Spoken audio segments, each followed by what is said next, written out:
keep going. That's what we need to do. Another week together, not guaranteed. Keep punching him in the face.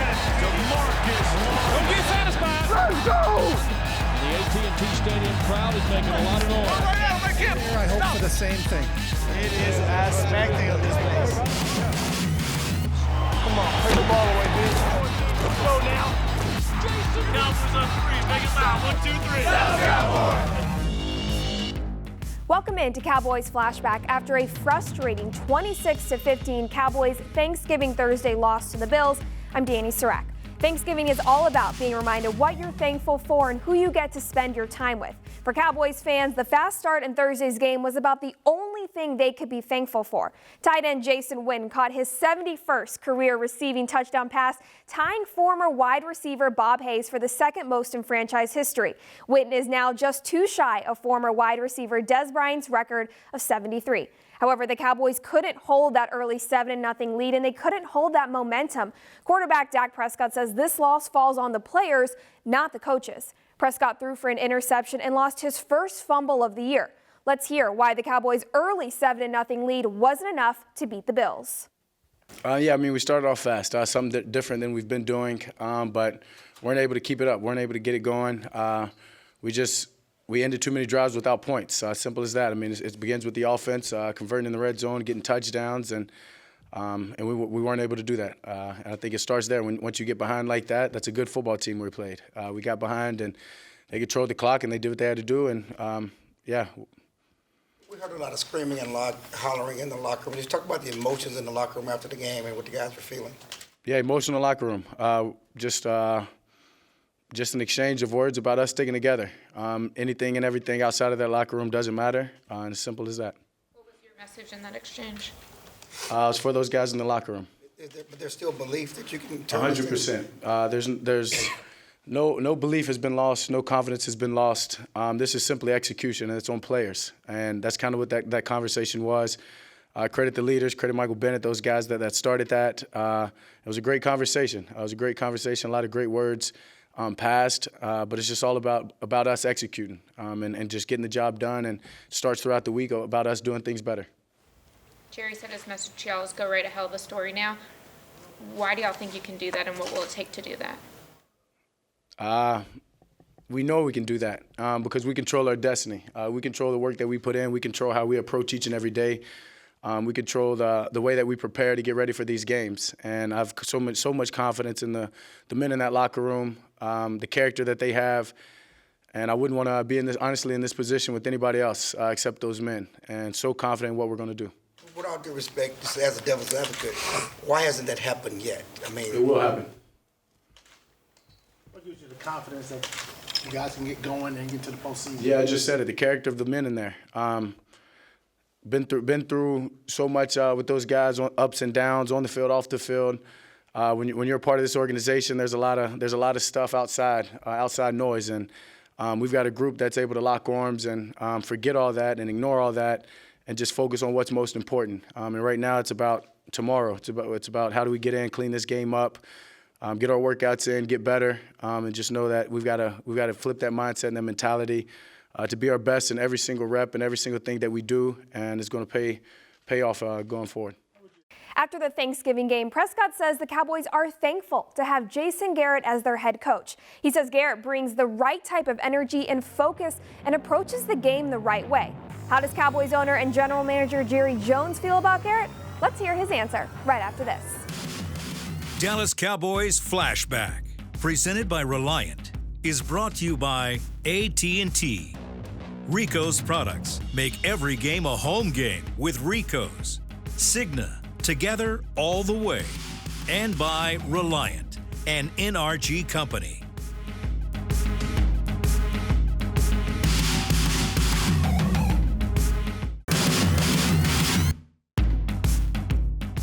This segment is brought to you by AT&T. After the Cowboys' Week 12 loss to the Patriots, Cowboys owner and general manager Jerry Jones had strong criticism about his team, specifically the coaching. However, after the Thanksgiving loss to the Bills, Jones says he has his head coach Jason Garrett's back completely. Jones says there is a 100% chance that he will not make a coaching change because he believes the Cowboys have zero chance of winning a Super Bowl without Garrett. I know Jason very well. I've had a wonderful opportunity to spend a football life with him, so I know him very well. And you know, without a doubt, you've seen it, nobody wants Jason, wants it to go. And I'm going to tell you this right now, he's got my back too. And I know that too, and he does have my back. This is disappointing. Before we started this game today, we said this team's going to be tough to beat. Buffalo's a good team. We certainly got the momentum. We got the wind taken out of us there in the back part of that second quarter, and we just didn't get it back. They got it done. That's all I'm saying. This is not the time. For me, I'm looking ahead at another ball game, and I'm looking ahead at winning 4 or 5 straight, and helping write a story that they'll talk about how it looked like you were down and out and got it done. And I mean that. I mean that. That's the way that I'm operating. Every decision that I make over the next month will be with an eye in mind to get us in the Super Bowl now. And I would normally say you're really smoking something. I normally would say that. But I know the room, and I see the room. And I'm the one that okayed and put the coaches that are in that room in there. And I believe in this group. That certainly was something that causes you to have to check, because you have to reach deep to find out what you're thankful for. That's what that does. How much of your decision is about the fact that you're more likely... There's no due respect here. You don't even have to have it. Well, I know you respect me. It seems like you have tears in your eyes. Can you just talk about your emotions right now? Well, I have it because I've been in a very emotional locker room with a lot of other guys that are emotional.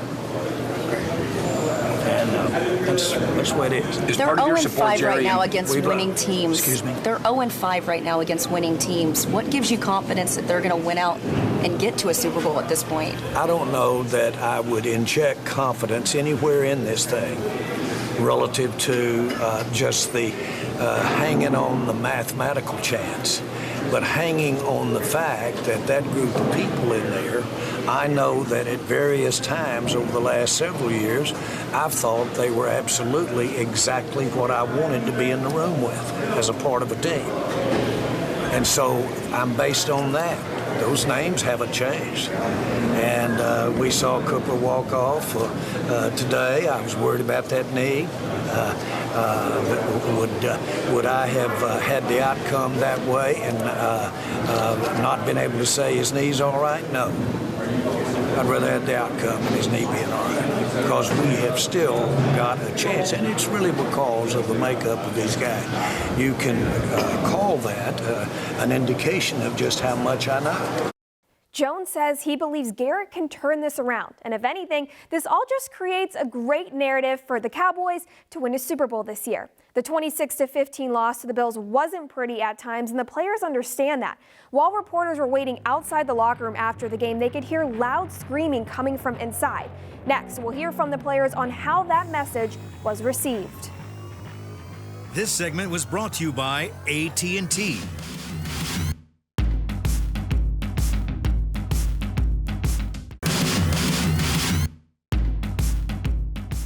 Second and goal. Here comes Cooper in motion to the left. Play fake, bootleg to the right. Throwing back to Witten at the 2, and it's an easy walk in. Touchdown, Jason Witten. Welcome back to Cowboys Flashback. Dallas finally had an early start with a 7-0 lead early in the first quarter. However, the Bills would come back, and Dallas wouldn't score again until the fourth quarter. The Cowboys defense had its fair share of struggles as well. Mobile quarterback Josh Allen rushed for 43 yards and a touchdown, and former teammate wide receiver Cole Beasley put up 110 yards and a touchdown. After the game, loud screaming from inside the locker room could be heard by the media waiting outside. It was one of the newest Cowboys, defensive lineman Michael Bennett, a league veteran, however, only a Dallas Cowboy for the last 5 games. While his message wasn't repeated by his teammates, it was clear his message was needed. That's passion. That's passion. We love this game. We want to win ball games. We're not coming out here to lose ball games, and unfortunately, it goes that way sometimes. And that's just passion. I think it was a great message, and I think it was well received. What was the message? We're not going to get into that. What stays in this locker room, what happens in this locker room stays in this locker room. Have you been a part of those sorts of things before? Yeah, no question. How do you think it can be beneficial? I think it just turns up everything. We turn up the intensity in everything we do and find a way to win a ball game. That's all you need is the first one, and then once you get rolling, this is the kind of the time of the year when a team gets hot. It kind of propels them into the playoffs and gives them an opportunity to do something special. The guys in the locker room know what we want. I mean, no, we don't like to lose, but we still, like I said, we still got a chance. Make the playoffs. I don't think no one's down on themselves. Guys know what's at stake, but that's again, we got to look ourselves in the mirror come tomorrow or tonight, I should say, and see what we can do better. But like I said, we got 4 games left. If you still got a shot, no need to hang your head. So let's get it fixed. Basically, what I'm saying. It's all about the men in this room, looking each other in the eye, looking each other in the mirror, and really, making that turn about what they really want in this life and what they want out of this career and out of this game. So it's all about us, coming together, facing adversity and looking it in the eye and turning it around. You're one of the team leaders. Do you still believe in the leadership above you, the coaching staff, that they can get you where you need to go? Yeah, that's a stupid question, but yes, absolutely. I feel like this is the man's game. It's not just on the coaching staff. I don't feel like they did anything to, hurt us. So we did self-inflicted wounds, and it was really about, the offense and the defense capitalizing, and we didn't do that tonight. 6-6 may be good enough for the top spot in the division. However, it's not good enough for the players on this team. Don't go anywhere. We'll hear from Cowboys players on the new level of intensity they had in practice after Thursday's loss.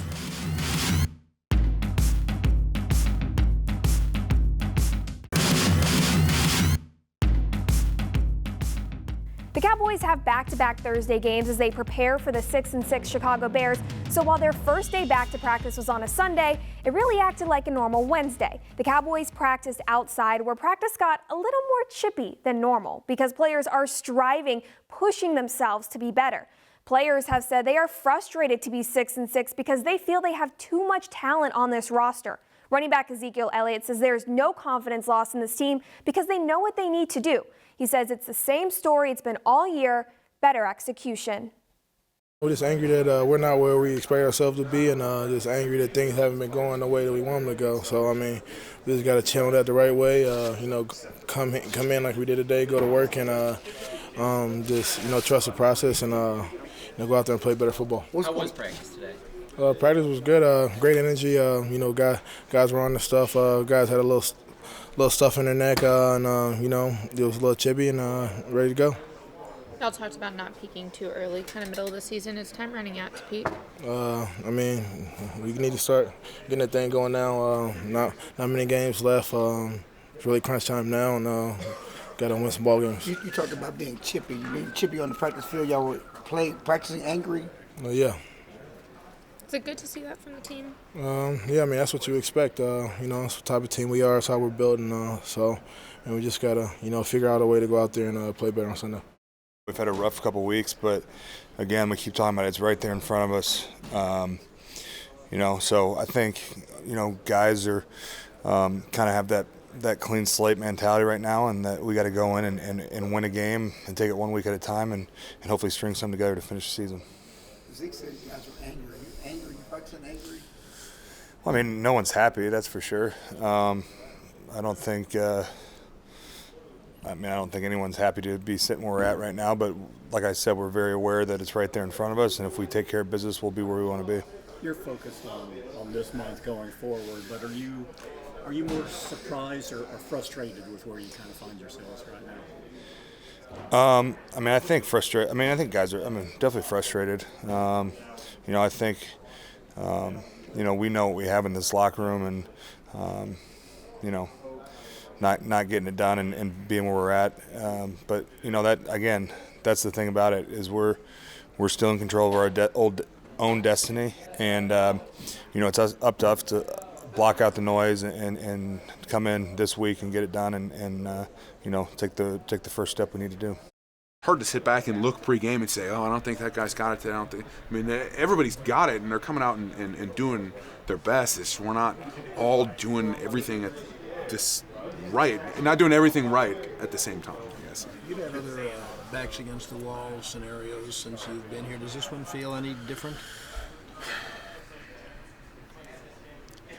I think being in a backs against your wall scenario is it's a pretty common thing. Even in years that we've done really well, there have been times that we've been in that situation, and I think that our team was specifically built to be in that situation, not to put ourselves in that situation, but to exist in that situation and hopefully thrive in that situation. We talk about bringing in the right kind of guys and having strong leadership in the locker room and having good people, because then when you face adversity and you get in a situation like this, you're not easily going to just go away. You're going to step up and face that challenge, and I think our team does that. Frederick says all season something has seemed off, and the Cowboys need to figure out what that is and correct it. He's right. All season, if the pass game is strong, the run game isn't.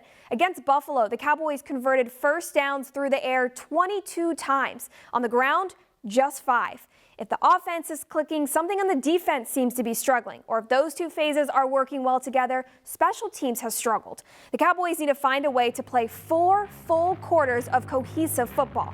Still to come, we'll hear how head coach Jason Garrett is preparing his team to head up to the Windy City.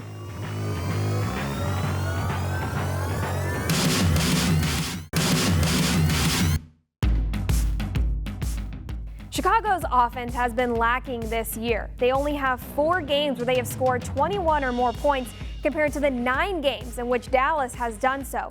Chicago ranks 29th in total offense and scoring. However, their defense is ranked top 5. Chicago is allowing just an average of about 320 yards per game, which is about 100 fewer yards than Dallas's offense has been putting up. Monday was a normal Thursday for the Cowboys because of the back-to-back Thursday games. Head coach Jason Garrett normally has the Cowboys practice inside on a Thursday. However, on Monday, he had his team outside. They were practicing in about 40-degree weather, which will be comparable to what they'll play on Thursday night. And he also wanted to put his team on the grass because that's what they have at Soldier Field. We've done this before. Prior to the Giant game, we practice outside on Thursday, and if we feel like we can be close to simulating the circumstances, we will try to do that. The other factor is grass. We play grass on Thursday night at Soldier Field, so try to stay on the grass today. Zeke was saying yesterday practice got a little chippy. Is that a good thing that guys are getting angry at practice or showing that they still Yeah, our guys are into it. Our guys love ball. They're very passionate about it. They want to be great individually, and they want us to be great, and they work very hard at it. Would you agree with that assessment that it got chippy? Was it different to you in any other way? No, that's just really just how we practice. Our guys practice hard, and sometimes it gets chippy, sometimes there are fights. Guys are competitive and passionate about football. Anyone work back into practice today who was unable to do or at a greater level than what they did yesterday as well? Michael Bennett wasn't really able to do anything yesterday, so he's going to try to do a little something today. Everyone else same status, either limited from yesterday or like Leighton not do anything? Yeah, we don't anticipate Leighton practicing today. Don't anticipate Antoine Woods or Jeff Heath practicing today. I know Xavier Suafilo, he's played a decent amount of football for y'all, but is there any, or was there any conversation about potentially looking at Joe Looney at left guard when you've had injuries there? Well, Joe's been a good player for us. I think his ideal spot is center. He showed us that last year when he played as much football as he did for us in Travis's absence. Xavier's a good guard, and he played a lot of ball for us last year at guard and did a nice job. So, we have tremendous confidence in Joe to go in there, but we want to give Xavier the first opportunity. Is this when you look at their offense, what stands out to you to them, and they kind of move guys around, do some different things? Is that hard to get ready for? Yeah, they have a lot of skill. First of all, the quarterback is very athletic and move around. Can be really good from the pocket, can be good out in space. 2 really good running backs, 2 different type of running backs. One more of a space guy who can certainly run the ball inside, but is very dangerous out in space. And one guy maybe a little bit more physical, running the ball inside. And they got a lot of weapons outside at receiver. Big, strong receivers who they like to throw the ball to, possession receivers, if you will, but certainly capable of doing a lot of different things, and then some faster guys, more vertical guys, and then they have a guy in 84 in Patterson who they use a lot of different ways. So a lot of different skill weapons they use, both their running backs and their receivers, and they try to use those guys a lot of different ways. The 6-6 Cowboys will head up to the Windy City to take on the 6-6 Bears Thursday night. Kickoff is at 7:20. However, Cowboys pregame live starts at 6 p.m. on all Dallas Cowboys platforms. That's Cowboys Flashback. Thanks so much for watching. Until next time, I'm Dani Sureck. Dallas Cowboys Flashback, presented by Reliant, was brought to you by AT&T. Academy, the official sporting goods retailer of the Dallas Cowboys. Reliant, an NRG company. And by NFL Game Pass. You'll never miss a game again. Enjoy full access to coaches' film and game replays from Week 1 to the Super Bowl. Subscribe at DallasCowboys.com/Game Pass.